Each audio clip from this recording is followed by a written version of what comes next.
আসি আমরা এই কোন জামানায়, লাজ শরম গেছে সবই হারাই।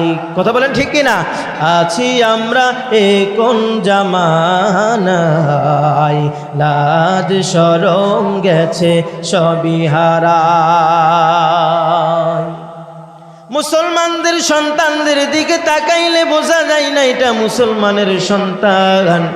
মুসলমানদের সন্তান আজকে ব্রাজিল হারছে দেখে গলায় ফাঁস লাগায়া মৃত্যুবরণ করছে, আসে না নাই? বলো, যদি আজকে ব্রাজিল আর্জেন্টিনার তুমি সাপোর্ট করো, এরা কি মুসলমান নাকি? এই যে ইরানে মুসলমানদের উপরে এত নির্যাতন নিপীড়ন, মুসলমানদের উপরে এত নির্যাতন নিপীড়ন করলো, এরা কারা? এরা হলো অমুসলিম ইহুদি খ্রিস্টানেরা। মুসলমানদেরকে তারা হত্যা করেছে, আবার এদের সাথে সঙ্গ দিয়েছে এই ব্রাজিল, আর্জেন্টিনা, জিম্বাবু, মেসি। কথা বলেন ঠিক কিনা? নবীজি বলেন, মান তাশাব্বাহা বিকওমিন ফাহুয়া মিন। যে যাকে অনুসরণ করবে, যে যাকে ভালোবাসবে, তার সাথে তার হাসর নাসর হবে। আজকে আপনার আমার ভালোবাসাটা যদি, আমার আপনার ভালোবাসাটা যদি ইমানদারদের সাথে হয়, যদি নামাজিদের সাথে হয়, তাহলে আপনার আমার হাসর নাসরটা মুমিনদের সাথে হবে, নামাজিদের সাথে হবে। কথা বলেন ঠিক কিনা? আর যদি আপনার আমার ভালোবাসাটা ইহুদি খ্রিস্টানদের সাথে হয়, নায়ক নায়িকার সাথে হয়, গায়ক গায়িকার সাথে হয়, তাহলে আপনার আমার হাসর নাসরটাও হবে গায়ক গায়িকার সাথে, নায়ক নায়িকার সাথে, জিম্বাবুর সাথে, মেসির সাথে, রোনাল্ডোর সাথে। কথা বলেন ঠিক কিনা? যারা বিবাহ ছাড়া বৈধ অবৈধভাবে 4টা সন্তানের বাবা হইছে, আসে না নাই খেলোয়াড়, এদেরকে যারা সাপোর্ট করবা, আবার মুসলমান দাবি করবা, তুমি মুসলমান হতে পারো নাই। নবীজি বলেন, তুমি এখনো মুসলমান হতে পারো নাই। কি বলবার দুঃখের কথা,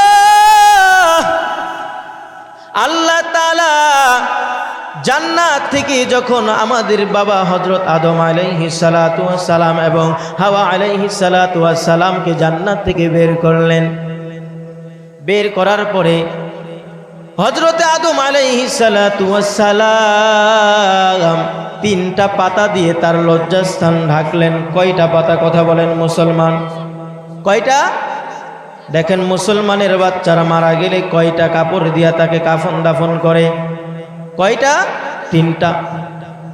হযরতে হাওয়া আলাইহিস সালাতু ওয়াস সালাম যখন জান্নাত থেকে আল্লাহ তাআলা বের করে দিলেন, তিনি 5টা পাতা দিয়ে তার লজ্জাস্থানকে ঢাকলেন। কয়টা? কিন্তু আজকে বড় দুঃখ আর কষ্টের বিষয় হলো, আজকে কোথা থেকে পশ্চিমাদের আজকে ভূষণ চলে আসলো বাংলাদেশে। আজকে আমাদের মা বোনরা 3 পিস পরে। কথা বলেন ঠিক কিনা? 3 পিস হয়ে গেছে। এরপরে কয়দিন যেতে না যেতে চলে আসছে 2 পিস। বাজারে গিয়ে জিজ্ঞেস করি, ভাই কি ব্যাপার? এখন দেখি দেখা যায় 1 পিস। এর কারণটা কি? কই হুজুর, আপনি কি বুঝেন না? আপনি ওয়াজ মাহফিল করেন, সারা বাংলাদেশে ঘোরেন, অথচ আপনি কি বুঝেন না? আপনার ভাবিরা, আপুরা এই 1 পিস পরে। নাউজুবিল্লাহ বলেন। আমি বললাম, না জানি কোন দিন আবার 0 পিস হয়ে যায়। কথা বলেন ঠিক কিনা? এই জন্য মুসলমানের সন্তান, আমাদের আদর্শ, আমাদের মডেল হলো মুহাম্মাদুর রাসূলুল্লাহ। আমাদের তামাম পৃথিবীর সর্বপ্রথম যিনি মানুষ, তিনি হলেন হযরতে আদম আলাইহিস সালাতু ওয়াস সালাম। তিনি সর্বপ্রথম তিনার লজ্জাস্থানকে ঢেকেছেন 3টি কাপড় দ্বারা। আমরা মুমিন মুসলমান যারা আছি, আমরাও আমাদেরকে কি করব? ঢেকে রাখবো। মা বোনরা যারা রয়েছি, আমরাও পর্দার ভিতরে থাকবো। আল্লাহ তাআলা বলেন, ওয়া করনা ফি বুয়ুতিকুন্না ওয়ালা তাবাররাজনা তাবাররুজাল জাহিলিয়াতিল উলা। বলা যাবে কি আল্লাহু আকবার? আল্লাহ তাআলা ডাকতে বলেন, তোমরা ওই যে জাহেল যুগের মহিলাদের মতো তোমরা বেশভূষণ তোমরা ধারণ করো না। কারণ তখনকার সময়ে তারা মনে করত বাইতুল্লাহ তাওয়াফ করত উলঙ্গ অবস্থায়, নারী পুরুষ সকলে মিলে। তারা মনে করত যে এই পোশাকটা পরে আমি এই বাইতুল্লাহকে তাওয়াফ করব, এই বাইতুল্লাহটা হলো পবিত্র, আর আমার এই যে শরীরের ভিতরে জামাটা আছে এটা তো এটা তো অবৈধ টাকারও হতে পারে, এটা অপবিত্র। এই জন্য তারা কাপড় চোপড় খুলে দিয়ে তারা উলঙ্গ হয়ে তাওয়াফ করতে, বলেন নাউজুবিল্লাহ। আজকে বর্তমানে কিছু মা বোনদের দেখা যায় তারা ওই জাহিলি যুগকেও হার মানায় ফেলছে, কথা বলেন ঠিক কিনা? এই জন্য মা বোনদেরকে বলবো, আল্লাহ তাআলার নবী জানা দেন মা বোনরা যদি 4টা কাজ করতে পারে, কয়টা কাজ? 4টা কাজ যদি করতে পারেন, নবীজি ডাক দিয়া বলেন আমি নবী তাদেরকে জান্নাতে নেওয়ার জিম্মা নিয়ে নিলাম। আল মারআতু ইযা সাল্লাত খামসাহা ওয়া সামাত ফারজাহা ওয়া আহসানাত ফারজাহা ওয়া আতাআত বালাহা।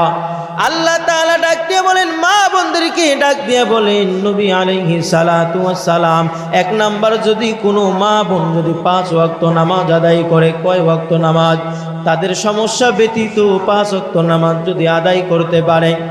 2 নাম্বার, রমজান মাসের যদি 30টা রোজা রাখি। 3 নাম্বার হলো তার স্বামীর অনুপস্থিতিতে যদি তার লজ্জাস্থানকে হেফাজত করে, তার সতীত্বকে হেফাজত করতে পারে।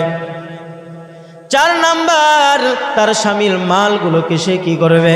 তার স্বামীর আনুগত্য করবে, তার স্বামীর আনুগত্য করতে পারবে। এই 4টা গুণ যদি কোনো মহিলার ভিতরে, কোনো মা বোনদের ভিতরে থাকে, আল্লাহ তাআলার নবী জানায় দেন ফালতাদখুল মিন আইয়ি আবওয়াবিন জান্নাহ, আমি নবী জানায় দিলাম যে কোনো জান্নাতের 8টা দরওয়াজা দিয়া, 8টা দরজা দিয়া সে হাসতে হাসতে জান্নাতে প্রবেশ করতে পারবে। আমরা জান্নাতে যেতে চাই কি চাই না? জান্নাতে যেতে চাই। যদি জান্নাতে যেতে চাই তাহলে আমাদেরকে 1 নাম্বার ঈমান আনতে হবে। কি আনতে হবে ভাই? ঈমান আনতে হবে। কারণ ঈমান ছাড়া যত আমলই করেন, এই আমলের কোনো দাম নাই।